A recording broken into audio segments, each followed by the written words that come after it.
Hello, everybody. Welcome back to my LinkedIn Lives. I'm Jasmine Navarro, Certified Wellbeing Expert, working with educational institutions and companies, helping them support their family wellbeing challenges.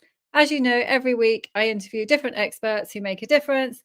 And today I'm super excited to be interviewing Johanna. Hi, Johanna. Thank you so much for coming on. Hi, Jasmine. I am so happy to be here. And I'm also very, very glad to meet somebody like you who's taking the time to have these insightful conversations and to tell you a bit about myself. I'm based in Manila. Oh, yes. And Can you tell us about yourself and what you do? yes, I'm based in Manila. I am a producer, more for unscripted formats. And I should say I'm just like a bit of the certified crazy traveler. I've been traveling for some time now. Although I started pretty late, it was not until like in my very early 20s that I started traveling, Okay. and that was the Brilliant. time when you don't have the apps.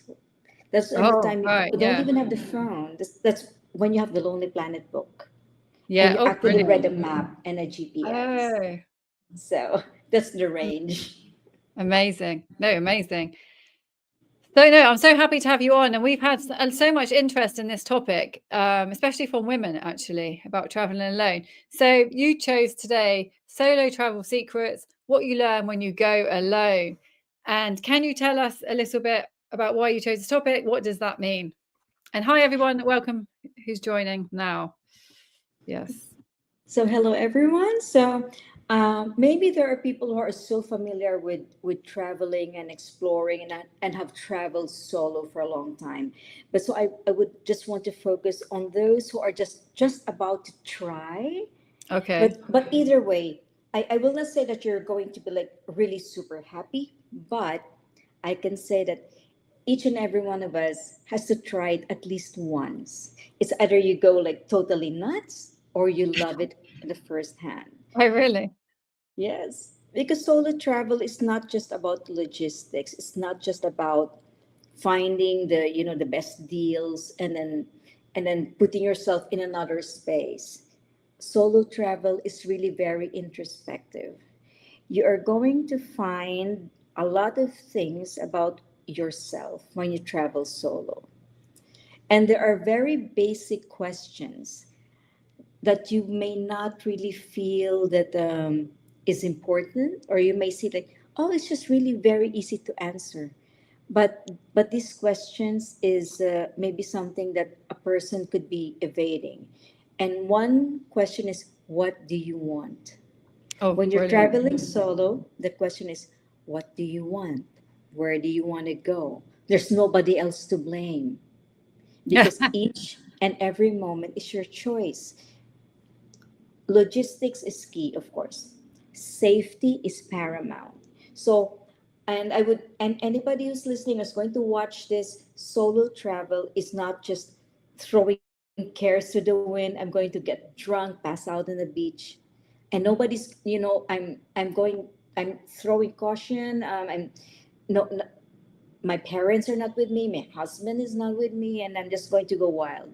That is not what solo travel is. Oh, no, definitely. But before we talk about that, what made you decide to go traveling by yourself? Like what made you decide that? Were you looking for something or Okay. The first time that I traveled on my own, it was I was not even thinking like I'm really just going solo travel. It was a choice. I was in Latin America. I was attending an environmental forum, and I just thought I'm already here. It took me 3 days from the Philippines to to, for to three get days? Oh wow. to get to Costa Rica. Several layovers, and I'm already there. I didn't even speak much Spanish, and I said, Yeah. "Hey, we Filipinos don't need a visa to explore Costa Rica." So after Okay. after the forum, after the summit, I said, "Why don't I just like explore for 3 days?" And then so I did. I just flagged on the first bus, got on. I maybe with 10 Spanish words and a Lonely Planet book. I'm promoting a little bit Lonely Planet book and a backpack. And then I found a spot I liked, I stayed there, stayed with a family. Oh, did you? Their Yeah. English and my Spanish, so it was amazing. So it's more of I already mentioned it's also introspective. You're slowly without pushing it, breaking through your comfort zone as a Oh, solo definitely, traveler. definitely. But sorry to interrupt you. We've got a question on Instagram. Hi, Sarah. Thank you so much for joining. She says, what was the hardest thing that the hardest thing you had to face when you traveled on your own? Safety. Oh, Okay, really? so yeah, Yeah, because there is a fine line between enjoying yourself and not being paranoid and also being sensible. definitely. So when you're traveling solo, you also bring your wits with you. You don't high off hiking in in the middle of the jungle or the forest with nobody knows where you are.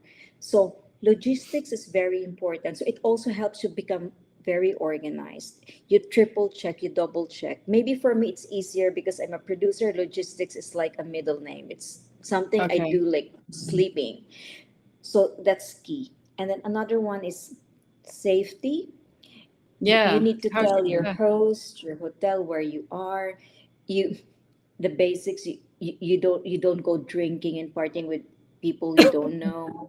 You need to be aware. You need to be aware of your limits, and you also need to enjoy. So Yes, there is that really thin line, and I think the most challenging part of of traveling solo really is being on top, being on top of things. Because when I travel for work and also for my own crazy explorations, it's not always in the best places, but every place I would say has something special in them. definitely, definitely. Yeah.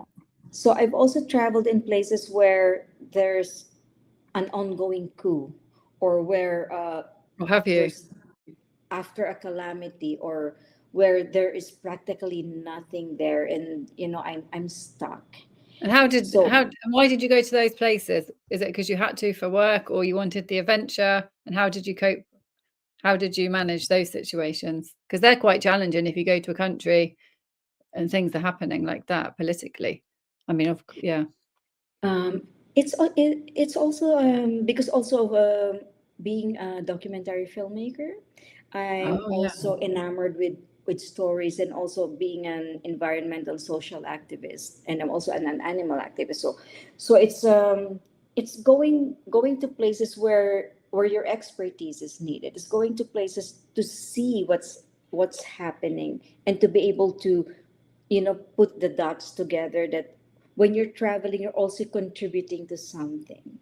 And Yeah. contrary to was it they would say, what's the most difficult experience when you're traveling solo, is finding the means to always make your journey symbiotic. Remember, when we go into a space of another person, another group, another town, another city, is we are guests. What can we impart? So for me, when I go to like maybe like a farmer's market, a vegan market, like a local market, I'm not out there to like deal the lowest thing I can get from this Oh, bag, yeah. because why am I going to shortchange? Not unless they're really ripping me off, right? You can. Exactly. Yeah, yeah, yeah. That's Yeah, something else. but Yeah. yeah, but the thing is, you're visiting that place. Another thing also is when there's an ongoing strife, and that's really difficult. So Definitely. like when I was traveling in Latin America, and my plane did a stop in Guatemala, and there was an ongoing coup. So it was a bit of a challenge, because and then the planes like just like was just grounded. So what do you do, right? What do you do? And then I found out that before your fear sets in, you also like think what's happening. And then in Because the that is middle of scary. If you're on your own, that is quite scary because okay, I'm the only one I know in this country. I'm on my own. That's quite could be a difficult realization. Yeah. And there's also like an awakening, an Oh, awakening when you start to also trust the process, when you also like go beyond yourselves, that okay, I'm here, I don't know anyone, then get to know someone, you know get to know someone, like, because it also follows a simple fact is when you are in a like, for example, you're in France, I'm not going to look for something that is not in France. Or when I go to another I'm not going to say like, no, I really want Filipino food. no. Yeah. But I'm in the hinterlands I'm in Namibia, for example. So it's you fully open yourself to the country, to the culture that you are visiting. You do not bend the culture to what you want. Otherwise, just stay home. Just Mm. stay home. A lot of people And travel and then they just want to live right. exactly the same as they do in their country. But we've got another question actually from Paul. Hi, Paul. How are you doing? He says, "What's one mistake you made on a solo trip that turned into a valuable lesson?" It's really attention to detail. Sometimes you also, Yes. sometimes you, what do you call it? You get too happy or too relaxed, too comfortable, and then attention to detail. You just sometimes you just forget about it, and you literally ride the wrong train going to the opposite direction and where Oh you're yeah. supposed to go. So I was in China. I did not speak any Chinese, and neither did they speak any English. And still, there was no translator. We are not. I'm not a millennial traveling with apps at that time. It was the late 90s, early 2000s. I wanted to go to another city, but the lady didn't understand. So I bought the wrong ticket. So I have the wrong ticket. Oh I was on no. the I was on the wrong train. I was ready to go horseback riding, like spring in China, and then I saw it's actually freezing snow. So I was going into further and further into the summer capital of China. Oh And no. I did not have the jacket. So, but there was two things that happened there, Paul. One is she did not understand that I just wanted to have a, like at least on the first class cabin. So I was in the back with the animals. I said, I Oh was like, really? and I What did not eat animals? all their pets, their goat or whatever. So Oh, I was thinking, I did not eat anything. I said, I'll just order, I'll just sit down and order something. And then I said, why am I in like, like cabin number 100? But traveling, the mistakes you learn and you also enjoy. So while I was sitting there judging everyone, really mad at the lady, I'm sitting here with somebody's pet goat, and it's freezing, and oh my there was no air. gosh. And then they had to open the windows just a little bit because so their air is circulating. Oh And yeah. there were all the locals on the floor standing. It was really crazy, and I so hungry, Oh and I my did god. not. I wore all my clothes, Yes, and yes. while I was sitting there miserable, and suddenly the locals, the people there, think that they recognize frozen me as definitely not Chinese, and they started offering me their food. Oh, did they? Oh wow. So me in my judgmental, really annoyed moment, again, there's that thing of the belief in humanity. I was really Wow. feeling like really bad, and then they were giving me their soup, handing me their hard boiled egg. So it Were they? so it became an experience, and then I gained friends. And then when Wow. I got down, and they helped me find like a homestay, and I ended up staying for a week. Really? And then from the store, the only store in town, I got in there like a Tibetan. I don't want to say like something like a Tibetan jacket that I still have right now. So yeah, the solo travel is not. You can only plan, or any journey. You can only plan it up to a certain point, and then you have to let go. Oh, wow. That's You have very to interesting. let go. You have to let things happen. Or sometimes maybe it's when you're lost. Why do you have to let things happen? I agree, but why would you say you have to just let go? Yep.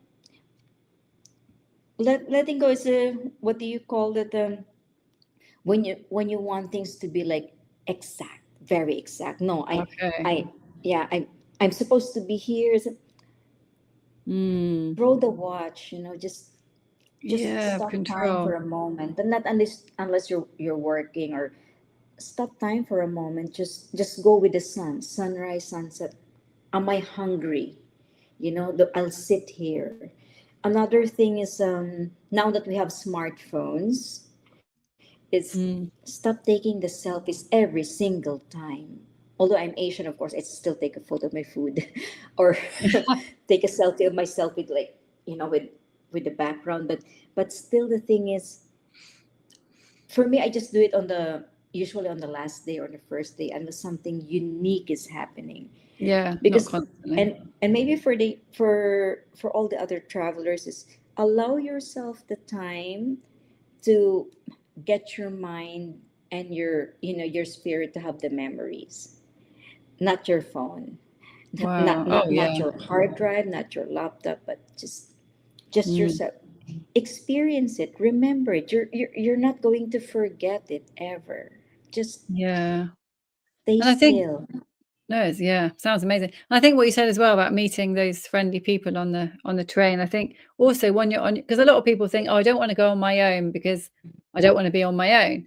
But actually, I think I don't know if you agree, but when you do travel on your own, you're more likely to meet people because if you're in a group, like if you were in a group, maybe you wouldn't have met those people, would you? Because they might not have approached you if you were with a lot of people. Yes, and also you're with your kind. You're you don't really need to associate very much. But then also, you also may not really do the things that you like, right? Remember, Yes, the that's very true. first question is, what do you want? And Oh, I love that. yeah, as people, we always easy to blame something, Yes. someone. What do you want? Like the very simple thing of, what do I want to do now? I'm here. No, no, nobody's deciding for you. It's you. After you wake up, what do you want to eat? So very, very simple steps, and then you get to know what do you really want. And Mm. another concept I really want to introduce is, learn to enjoy taking yourself out. Oh, wow. Tell Taking us more yourself about that. I love that. Yeah. I enjoy being with my mother, with my friends, with my partner, but I also really enjoy taking myself out. Like, for example, if there's a good restaurant, there's a good wine, there's a happy hour somewhere.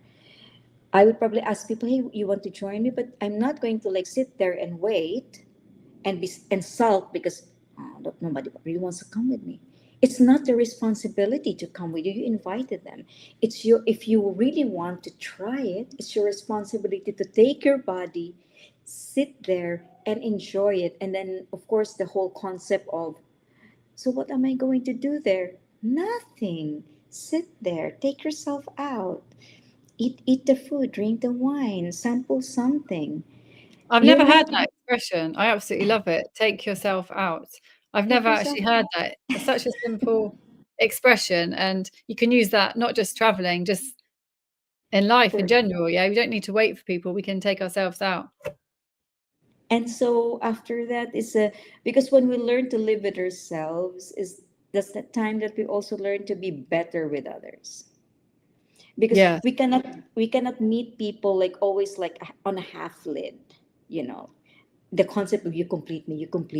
I need to get something from you. I Oh, need yeah. I can I need to feel alive. So Mm. that's not the point. The point is, you are already alive. And so you can share. You have the space. You have something to give. You have something to share. You're not draining someone, and you're also not imbibing. So it's a healthy give and take. Absolutely. Got another question on Instagram from Sarah again. Hi, Sarah. She says, I mean, you kind of sort of touched on this, but how do you meet people and create meaningful connections when traveling by yourself? I know you had that problem and you met somebody, but I guess you don't always have to have problems before you meet somebody. Yeah. Just be conversant, just be conversant. Like me, I when I would usually have like a place where I would get my coffee, or when I go to the market, or when I'm on the train. Just be it, not forcing it, but just be open, just be Yeah. there. So Oh, I Sarah, love that that. the key there is just be present, just be present and slow down. Not unless, because if it's work, we're really fast, but if it's when you're there, put the phone down, put the phone down, be fully aware, be fully present. And Oh, I that's love how you that. meet people. If you don't force it, don't bother people who also want just to sit and read a book, right? So because the Yeah. main the main thing is you're taking yourself out now. So if somebody wants to talk to you, or sometimes there are places, when I like a particular restaurant or cafe, I kind of hang out there. That's where I do my work. And then you recognize people. You Even now, Yes. each time I come to the south of France for Cannes, every year, the, Oh, the really? people at the market, the people where I buy my wine, my cheese, they They know know. you. Yeah, we know. And then they would say like, oh, there's this new, this new cheese, they're coming on Thursday, would you want us to reserve? So there's this exchange, there's this connection. Mm. Yes, connection. Oh, I love that. Do you No, I love everything you're saying. Do you before you go to a new place, how do you decide where to go as a, a solo traveler, as a woman as well? I don't know if it makes much difference as a woman or a man. Research. You do Research. research. Yes, the preparation for any travel is just as exciting as getting there. For me, just deciding on where already gives me goosebumps. I feel I'm Oh, already like really? packed and ready. Yeah. So deciding where to go, you research, you check the list. But for me, I really want to travel kind of off grid. I Oh, would, do you? Do you like yeah, that? More adventurous? like this like just this year twice I was in Paris, but I did not really go to the Eiffel Tower, the Louvre. I had my little walks. I wanted to just go to all the passage. I wanted to hang out at the Louvre when it's closed and there's nobody there. And Amazing. no, Amazing. and I'm not going to be kidnapped, but it's amazing just to be at the Tuileries, and you're just there, just not not being part of the caravan, not being part of the caravan, the quiet, when you long walks also, if people are mobile, just take long walks, or sometimes ride the train from end to end. Oh, Have really? a little list, and then explore from there. Mm. No, brilliant. One more question from Sarah again. Thanks, Sarah, for all of your questions.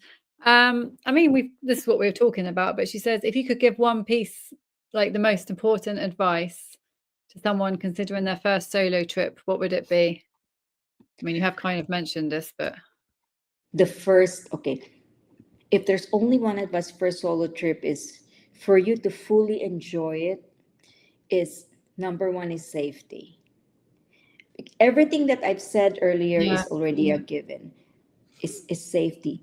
Really, really know the place. It's like how we're planning our shoots. Know the numbers, the emergency numbers. Put that on your phone. Put that on a, and also keep your location tracker on your phone open. It's your friends, your family. They know where you are. Keep yes, that open. Never let your phone also come on empty, because we have the tools, we have the technology for that. So because once you've got this right, now you can enjoy. You won't be paranoid. You can really be, go beyond your zone. And food safety also includes food. know your body. If you cannot take spicy, don't go to Thailand and challenge the chilies. No, The no, whole holiday exactly. is The common fine. sense, a lot of common sense. A lot of common sense, yes. Don't challenge the water if you're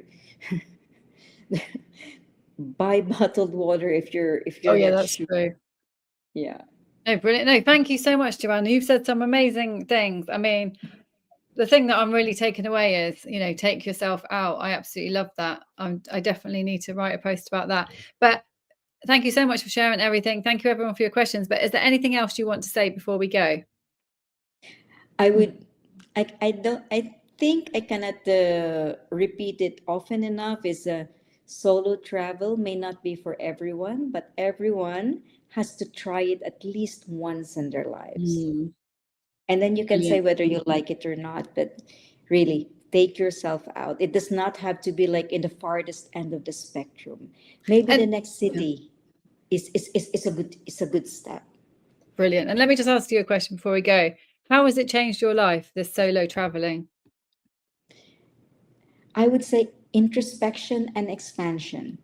Oh, Those are the wow. spectrum. Inward, outward. Amazing, amazing. Okay, well, I think we're definitely going to have you on again so we can talk more about that, because there's so many more things I want to ask you, but we're out of time. But how can people find you? I'm on LinkedIn. My full Okay, name is there, and I'm also on IG. My IG okay. is my company name. Maybe we can just on the post that we can just Yes, put if it you there. can put all these links on the post, that would be great. The people can just click. Yes, and then if they have like any questions, I also started an IG on called hidden10.travel, Okay, and it's really a kind of a journal. I was thinking, should I just put everything on a journal? And said that's so selfish. Then it's just really for me. So that's I just amazing. started to put things there that people might just enjoy, or they can have some guidance. So I'll also put that. Oh, yes, please put everything on there. And yeah, if anybody has any questions about traveling solo, please message Johanna directly or on the post. But also, Johanna does many things. So we'll definitely have Johanna back and talk about other areas of which because you've got such an interesting, job, life, and everything. So we'll definitely have you back. But thank you so much, Johanna. And thank you, everybody else, for joining. And I will Thank see everybody you. next week. Yes, see you, Jasmine. Everyone, thank